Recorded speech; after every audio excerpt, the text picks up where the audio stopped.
Assalamu alaikum, you're watching Views and News and I'm Faisal Rahman live from our Islamabad studios. Today we'll be talking about this very important meeting between the Pakistani Prime Minister Imran Khan and the US President Donald Trump.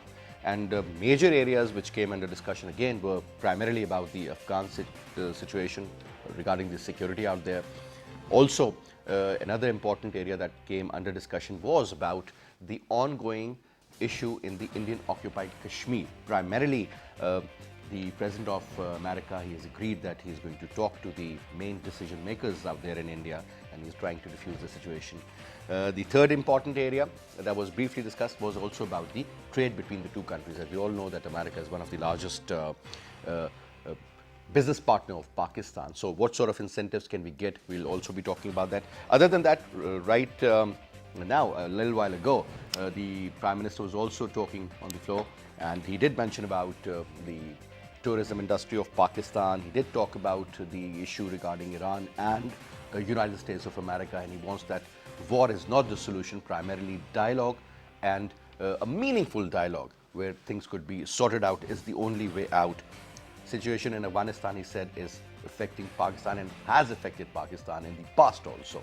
Again, talking about the political settlement of Afghanistan, political issues should be handled politically. This is the main idea of the Prime Minister of Pakistan. And then obviously environmental issue, pollution, economy, governance, law and order and security in Pakistan. He said that 2019 was the best year for Pakistan. And again, he did talk about the economic reforms in Pakistan and the prosperity. To talk about this, we have with us in our studio, on my right is Ali Sarwar Naqvi Saab. Naqvi Saab is a senior ambassador, senior diplomat, sir. Thank you very much. And we have with us Brigadier retired Salim Kamar Bhatt Saab, senior analyst. Thank you very much, Brigadier Saab. And we have with us Shaukat Paracha Saab, senior journalist and a known anchor person. Thank you very much, Paracha Saab. Sir, three major areas. Again, let's start off from the meeting between the two leaders. Three areas which came under discussion, sir. First was about Afghanistan. Obviously, that is affecting Pakistan and has created a lot of challenges for us. Second, primarily, was about the Indian issue. Obviously, the President of USA, Donald Trump, was saying that we will talk to them, we'll try to diffuse the situation, primarily about the Indian occupied Kashmir and the current prevailing conditions there. Third was about the trade. So let's start off, sir. Well, you see, Afghanistan first, as you have yourself listed the 3 points.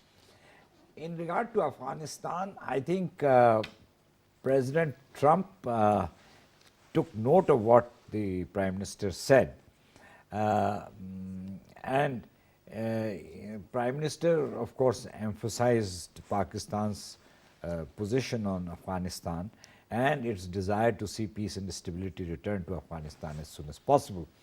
But I noticed that President Trump was not coming out very in any detailed comment on what the US wanted in Afghanistan. Obviously, there are efforts that are going on, and the US and the Taliban are going to be meeting soon again. And Alice Wells was here and she was talking to our people, their Assistant Secretary in the State Department. But President Trump, I think, has alluded to whatever is happening and took note of it. Regarding India, the Prime Minister began by saying that India in our part of the world is a big issue. And we have so many problems there because Indian domestic situation is bad and Kashmir continues to be a major obstacle to peace and also a concern for the people of Pakistan. And he said that the US is the only country which could play a role in this regard because the Indian government and the Indian Prime Minister are not likely to take heed of any other advice or intervention. So I think Prime Minister made the point very effectively that the US, he put the onus on President Trump that the US is the one which must address the problem of Kashmir. And in that context, he left the field open as to what the US would do. So I think he emphasized as strongly as possible Pakistan's desire to see the US play a role, or at least the international community get involved. Because with India, you know, they are adamant, they are not listening to any, in fact, they are so adamant that Pakistan finally decided not to have talks with them, because we felt that there was no point. There was no point and they were not ready to talk. Yes. Simple. Regarding trade, you know, I have dealt with it. I lived in Washington as a deputy head of mission for 5 years. In the US, there is the domestic lobby, especially of the southern states, which is opposed to big concessions to Pakistan. USTR, which is the US Trade Representative, that office is the one that enables other countries to access the US market. So it is a bit difficult issue to deal with, but the fact that the Prime Minister made this point strongly means that it will have some effect, and the President Trump is likely to take it up with his people, that they should be more accommodating with Pakistan. All right. All right. I think, So, just a quick comment on these 3 points. Plus, another very important point was raised regarding Iran, where the Prime Minister said that we will not be a party I mean, if there is any conflict of that sort, sir. We'll remain neutral. Let's talk about that also, sir. Right. Prime Minister, I think, mentioned one thing repeatedly in his interaction with different people, that is the importance of Pakistan's geostrategic location. So, on the one hand, this is a great leverage that Pakistan has. Or conversely, if you see, if the region is seeing conflict, as is the case in Afghanistan, or as is the case with belligerents of India on the eastern side, and now war seems imminent on the southern side between Iran and USA, the very location becomes, you know, an imperative for you to run around and make sure that there is no new conflict. So that is why Pakistan was forced to state from the beginning, instead of taking any side as was wrongly projected here by some people in Pakistan, where Pakistan decided not to take any side and clearly state we are not going to be part of any conflict. So that was very wise on the part of Pakistani government. Having the way Foreign Minister Qureshi, on direction from the government, ran around, made a shuttle diplomacy between Saudi Arabia, Iran, Qatar, America, and the effort continues. I think Pakistan is doing its best diplomatically to diffuse the tension. So that is regarding Iran. Our stance is very clear, and even otherwise, when we look at the international environment, both President of America and Iran have already clearly expressed their opinion that they also want to diffuse, and they do not want to escalate, because Iran has got some kind of given some response which has given them sufficient face saving within the country. So that is where I think they are going to de-escalate, and that will be good for Pakistan. As regards India, Ambassador Sahab has very clearly covered everything, but let me state that on India, Pakistan's main concern is not only with regards to the Indian occupied Kashmir and the atrocities, but the threats of incursion from the Indian new army chief, who said that he's waiting. He's been very vocal recently, yes. So, talking about incursion into Pakistan side of the Kashmir, that is something which not only America but all other international community and UN needs to take a note of, and they got to play their due role.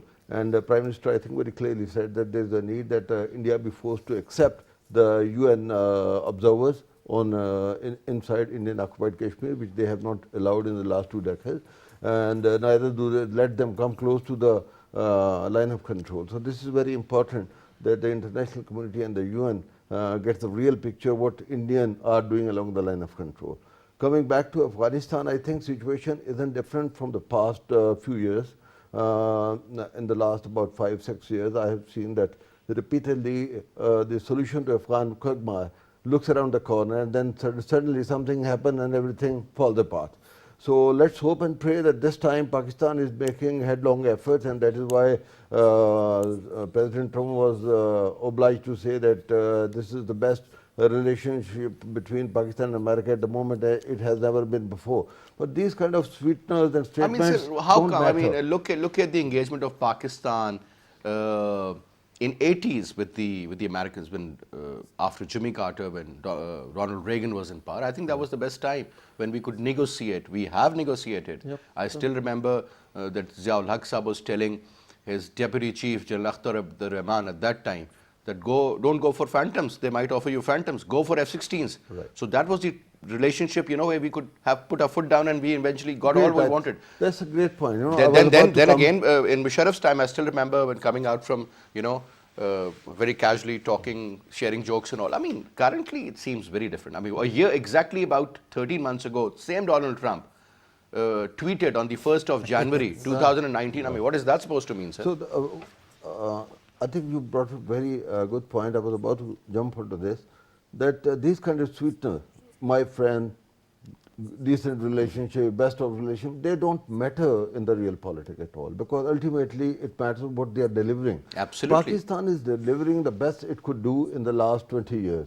Militarily, economically, politically, socially, Pakistan has done tremendous job for America, but America has remained thankless. Now, a small gesture has been made by Arslan and Pompeo by announcing that they are going to start international military and education training program, which is a very small segment of This has been going on for such a long security time. assistance, and this is suspending only for 1 year, which is disadvantage to America, and that is why they want to open it. I would leave it here. But the suspension of security assistance that was too meager, $2 billion US per annum, which was suspended in January 2008, it remains suspended despite what all Pakistan is doing for America on bringing peace in Afghanistan. So that is the point which you are also highlighting, that Pakistan should put a better price tag for rendering all those assistance that is giving to America. We get swayed by these kind of But sir, Donald Trump is a businessman. Look at the way he's engaging the Chinese. Look at the way he's engaged the NAFTA members. Look at the way he's engaging the European Union members. He's threatening them more sanctions, his tone more is very tariffs, harsh. Right? He is threatening everybody on earth. He is going to put sanction on immigration sanction on 7 more countries which has been listed: Kyrgyzstan, Sudan, etc. etc. He is threatened the European Union. They is going to put more tariffs on them. Yes. So this is his way of working. What I am pointing at is our way of working is not compatible with their way of working. So when we jump into the arena to do a great job, we got to at least get those maximum sanctions. And for example, FATF, we should be getting delisted, because America uses FATF as a coercion tool. So if we are not delisted from the grey list, what for we are doing all these great services, and what for we have rendered those great sacrifices in the last 20 years. Likewise, if our security assistance is not reinitiated, not rehabilitated, what is this all assistance good for? Absolutely. Now, Prasad, 2-3 important points. There was a time when Pakistan was a very important strategic partner, non-NATO ally. This is what the term we heard for the first time, that we're a non-NATO ally. Later on, we got to know, okay, things have not been that great. So it's a transactional kind of a relationship. You give me one, I'll give you one. You scratch my back and I'll scratch yours. Later on, there is another very interesting level, and that is a do-more relationship. So that do-more relationship hasn't finished, sir. Where do we exactly stand at the moment as far as these two countries are concerned? Are we having a proper relationship with the Americans, or is it just on ad hoc basis, on day-to-day basis primarily, sir? Thank you very much. I mean, relationship are defined by many factors, and those factors have been part and parcel of Pak-US relation in the past as well. Foreign Minister Shah Mahmood Qureshi, when he was sitting in Washington last week, I think he very beautifully summarized, and I was just watching and listening to him, that how truthful he is. When soon after coming to power in Pakistan, this party invited Mike Pompeo in September, I believe, and he was coming, and he met Shah Mahmood Qureshi, Foreign Minister of Pakistan. A Foreign Minister used the term resetting of the relationship, and Mike Pompeo, in the words of Foreign Minister Shah Mahmood Qureshi, he said that road lies through Afghanistan. That means The relationship is seen through the prism of prism Afghanistan. of Afghanistan, you know. And then, you know, Foreign Minister in his, you know, words in Washington recently, which I am just stating an example, Foreign Minister then reminded later on Mike Pompeo that we have done whatever commitments we made in terms of the resetting of relationship. Now is your turn to fulfill your commitments. So, what Pakistan has done now is, at least they wanted that Afghan Taliban should be brought to table with the Americans, and all the Doha process, you know, many days spreading over many weeks, in fact, that has earned some results, you know. And second is the ceasefire, because the Americans, they were very concerned about ceasefire. They used to say that talks are there and then, you know, killing is there. So, some kind of ceasefire has also been arranged, courtesy Pakistan. Okay. When you say do more, is a difference, really is a difference now, because the American used to think, and Prime Minister today also said during his media interaction, that to the American there was only solution of Afghan crisis, and that was through military means. They were never in favor of any dialogue. But now, with the passage of time, as they have been sitting across the table with Afghan Taliban, and who are those? Again, you know, Mullah Abdul Ghani brother is sitting, Stanek Zai is sitting, and others are sitting, you know. So, from the mindset of military means, they have come to the political dialogue. They have come to the conclusion. We have also reiterated that the only solution in Afghanistan is a political solution. So this has been a shift in the American perspective, and that's why there is no do more. The do more used to be, the connotation of do more used to be that you just take actions, for example, in North Waziristan or in other parts, and particularly that was the Khani network. And now all those groups, they are sitting with the American, they are talking to them. Then the another dimension of the relationship is that you've been talking, that is about trade and commerce. And Ambassador Saab, Excellency, when he was talking about, he made very good points about the problems in trade. I remember you also talked of non-NATO major ally era, you know, during General Pervez Musharraf. There were extensive discussion on two things. The one was BIT, Bilateral Investment Treaty, and the other was TIFA, Trade and Investment Framework Agreement.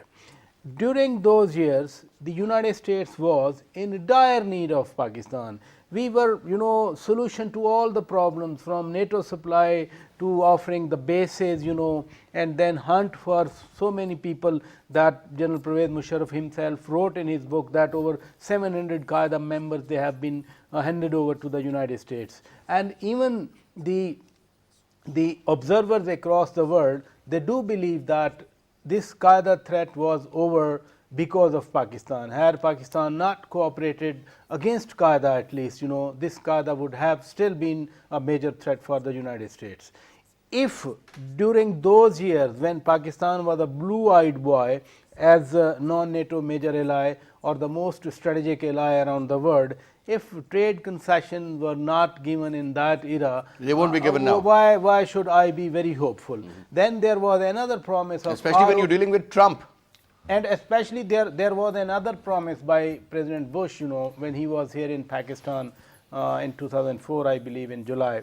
And he also talked of ROZs, reconstruction opportunity zones, to be established or built in Fatah, erstwhile Fatah area, and partly on other side of Afghanistan, but there is no talk of ROZs. So how come, you know, I believe that there will be concessions or there will be some kind of lures on trade.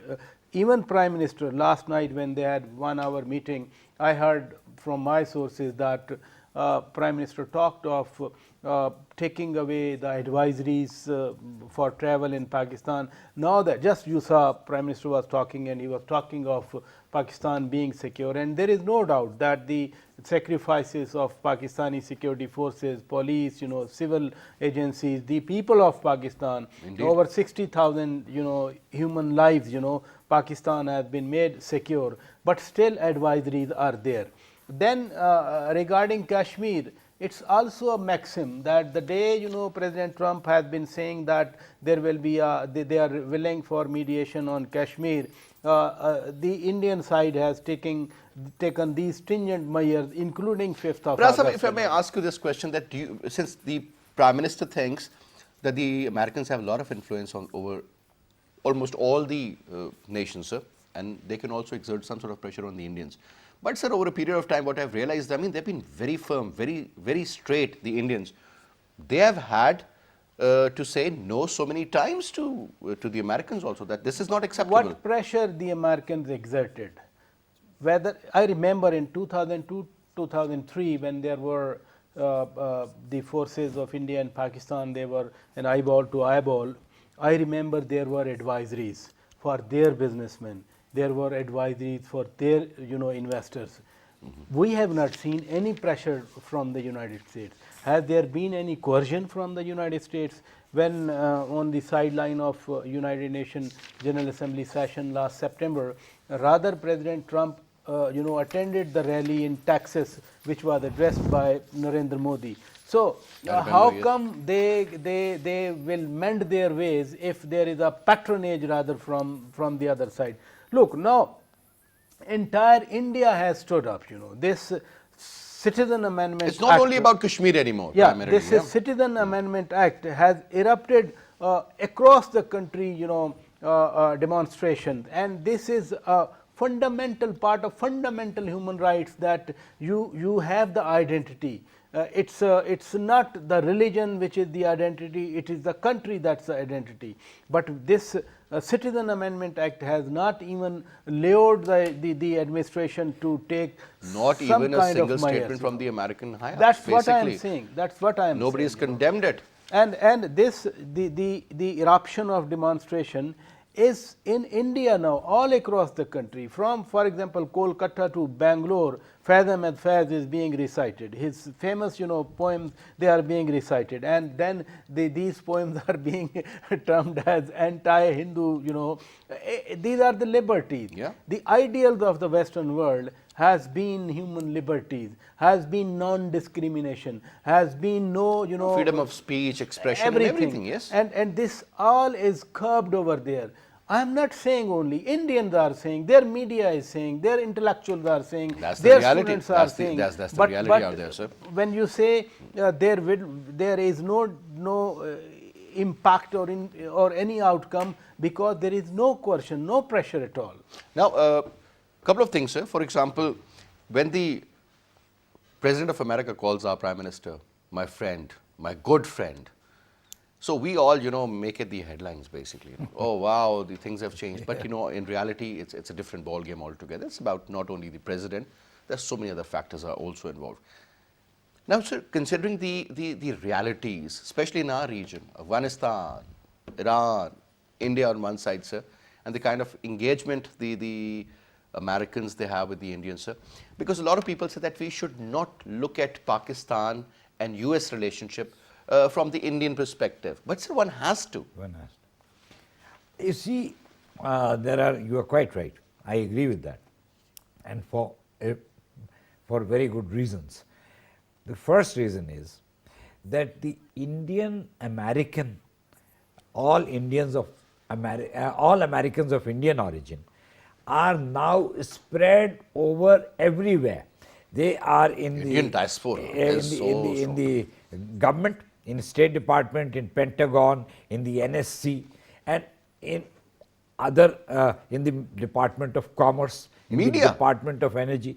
Then they are in the media.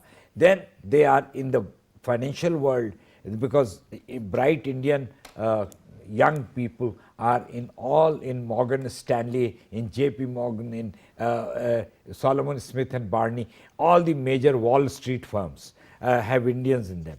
So the point is, and I can go on and on, but the point is that the Indians exercise great influence. So I was talking to some radio channel this afternoon, And I said that even though Trump might wish to have much better relations with Pakistan, and he says that it is now our relationship is very good, nevertheless, when these matters go into the bureaucracy, into the State Department or Pentagon, there are hurdles along the way. And I don't think there can be any qualitative improvement in our bilateral relationship because of the India factor in US politics. I mean, 2 or 3 candidates of the Democratic Party were of Indian origin. And there is still a possibility Nikki Haley might suddenly come up. So the point is that we have to counter this, and we don't have the resources or even the personnel, the people to counter this in the universities, in the think tanks. Indians are everywhere. And therefore, the US-Pakistan relationship, which had always been a standalone, independent element of US policy, is now adversely affected, badly affected by the India factor. And then you see there is a lot of bitterness between the two countries that still exists. And thirdly, as the Prime Minister himself raised this issue in the General Assembly, Islamophobia and the very strong prejudice against Muslims that exists, and Pakistan being an important. In that context, Israel comes in. So Pakistan has to counter 2 negative factors, India as well as the Israel factor. And Israel factor has always been there. India factor is recent. So I think all considered, we are facing difficulties in terms of better relations with the US. And finally, my last comment is, how close a relationship do we want with the US? We don't want a very bosom, a kind of bosom friendship. It's not about how close. I mean, if we have a relationship, at what cost? At I what mean, cost? we can't Exactly. put off the other allies of Pakistan Yes, for that matter, we Chinese. we have so much, yeah, exactly, the Chinese particularly. So we also have to see how much, you see, basically we need the US because it's a global power, and we don't have to be on its wrong side because that will affect our national It interest. has in the past also. Yeah. I mean, one has so to improve that it. is the basic criteria that we should apply in terms of US-Pakistan relationship. Now, sir, first of all, your comment on the same point, sir. How do you see this? I mean, you talked about the military engagement. I mean, sir, Pakistan was totally dependent. We should talk about CETOs and so on. Otherwise, sir, whether you talk about the training of the military officers or purchasing of the equipment, I mean, we were always American-centric. I mean, we were on that side of the table. So suddenly, you are trying to balance it out, and at a situation where your economy is not doing well, you have got a lot of pressures from the Afghan side, from the Indian side, on the LOC, and now another problem could erupt in Iran also. How difficult will it be for the Pakistani leadership to manage this kind of a situation? And especially when the situation within Pakistan, I won't say it is an absolute perfect situation. There is a lot of political instability also, sir. Right. Overall, I think the one comment is that, as Raja Sahab also highlighted, Pakistan has to redefine and reset the overall relationship with America in a new framework. Because America, when they say that we would like to have good relations with Pakistan, probably they have in their mind last 70 years template. So they want to have the same client versus the user relationship. So that is not Pakistan would be looking at. So, for example, I just heard somebody saying, probably our own Prime Minister said, we have now very decent relationship with America. I think this level of decency has to increase manifold. For example, right when Prime Minister was sitting next to President and some journalist asked question that you are going to India and would you like to make a visit to Pakistan? So he didn't even bother to respond yes or no. He just deflected the question, which is an insult for a sovereign leader, that he's been asked a question and he's just setting aside it. So there is a lack of decency when it comes to US treating Pakistan. So I, as a proud Pakistani, I feel insulted. So that is how we got to pick up what does decency mean. Decency means that then Pakistan has sacrificed so much economically, and why they have not rehabilitated Pakistan economic assistance? Why haven't they rehabilitated Pakistan military security assistance? Why they haven't cleared the ISAF bills? Even if they had promised, so sir, nothing, aren't we expecting a little too much from the Americans also, right. considering So the when ground we say realities? we don't want anything for America, even that is not a good thing to say. America has used you to the hilt, and whatever devastation economically, psychologically, physically we see in Pakistan, it is because of US invasion of Afghanistan 20 years ago. So why to mince word and give foolish kind of diplomatic statement? Let's call spade a spade. Okay, we are doing this for you, and you got to do this for us. This is how the real politics work in the world today. But here, unfortunately, when the Americans come to you, they are got into habit of giving you a list of points. Okay, you got to deliver, and then we will think about this. For example, what commitment has USA or any other international community member made with regard to Indian occupied Kashmir, revoking of Article 370? What are they saying about Indian immigration CAA, which has made India burn? So, as ambassadors have briefly highlighted, when it comes to Indian occupied Kashmir, India is copycatting Israel doing in Gaza. They are doing the same in the Valley of Kashmir. When it's come to immigration law, CAA, India is again trying to be a copycat of Trump's immigration laws within America. So that is why America says nothing, because India is exactly doing in India what USA is doing within America against the community. But here India is being very specific. Islamophobia, again, what could be more Islamophobia? That Bangladesh, Afghanistan, Pakistan, other than Muslim, all community will be given citizenship in India, but not Muslims. So do they want all 30 crore Muslims to leave India? What? So the world is not speaking about it. So that is the real politics. We should have got some commitment, if not a commitment, at least a command. But there is nothing. So what kind of decent relationship do we have? Then there is a point, why are we only appearing to be too keen to bring around peace? What is China doing at the moment? China should be more worried about Because the we are standoff encircled. between... We are totally encircled. Right. I mean, India, Afghanistan, Iran, what else do we have, sir? Right. What I'm saying is that at the And when you moment... talk about China and that China engagement, look should at the be- way they have shown their map recently, sir. Right. They say China-Pakistan economic corridor, that would be the first victim if there is a standoff goes beyond certain threshold between Iran and USA. Don't So- you think that is the direct conflict with the Americans, when you talk about CPEC? So why is China not coming up straight clean on that? What is why when it comes to Afghanistan, has America shown all its cards? What do they want in Afghanistan? They just want us to bring around some peace so that then they can show their final cards. Taliban ceasefire, dialogue between Taliban and Afghanistan government, has there been any clear-cut picture? Not yet. So what are we talking about? Is it going to be a peace? Taliban can get up from the table tomorrow and situation would be the same.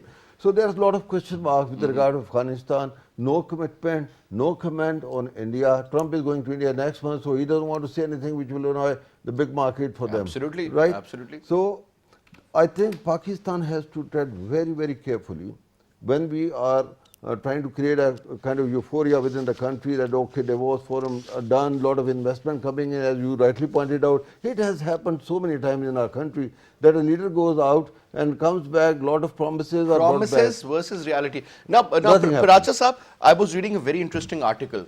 The Su-30s, we've heard a lot about them. Now, what the Indians are doing, they're upgrading them, and they are going to have a proper squadron of those equipped with BrahMos missiles. I mean, they have already had 6, 2 are in working condition, but they want to take it up to 18. Based in the southern part of India. Obviously, they're not going to attack Sri Lanka, or they will not attack Diego Garcia. What I'm saying is primarily for Pakistan. Three lines of Pakistan. So now, what I'm seeing lately, forget about the statements coming from India, as if they are gearing up at a much larger level, slowly but surely, sir. Don't you think that is the actual threat emanating from that side, sir? Yeah, threat is there, there is no doubt. And whatever is happening over there, that also raises alarm in Pakistan, that if Prime Minister of India, Narendra Modi, tries to divert the attention ultimately, the Pakistan will be seen as a target, and that's why whenever Prime Minister speaks out, whenever Foreign Minister speaks out, and other leadership speaks out, they always even they are warning the world that there could be some flag operation, false flag operation from Indian side. Having said that, we have seen last February, all these Su-32 and others, how Abhinandan was dropped and captured and then handed back to India. When you are in a standing position of enmity and hostility, there is threat alert every time. If the statements by Bapin Rawat or the new Chief of Army Staff or fixing these BrahMos missiles, when these missiles were not there, whether there was no alert, whether there was no threat. So, threat has been there. The thing that matters is what's your readiness, what's your alertness. Are you capable of defending your motherland, whether your population, That is the post-operation scenario, sir. I mean, can the Americans put some sort of pressure to make sure that Indians do not opt for anything that could lead to another disaster in the region? When Pulwama took place, Pakistan was saying that it's a false flag operation and it is to malign Pakistan or to take the political benefit or advantage of this situation. Nobody in the world listened to it, and then came the events of 26th, 27th or 28th February, 2019, and then everybody intervened, from United States, from the Western, powers, from friendly countries, even in this region. What Pakistan is doing, and had that been, intervened, then Prime Minister, even yesterday Prime Minister was saying that there could be a false flag operation from India against Pakistan from their side. It's not only that the cutting of fences on 5 points across the LOC, but in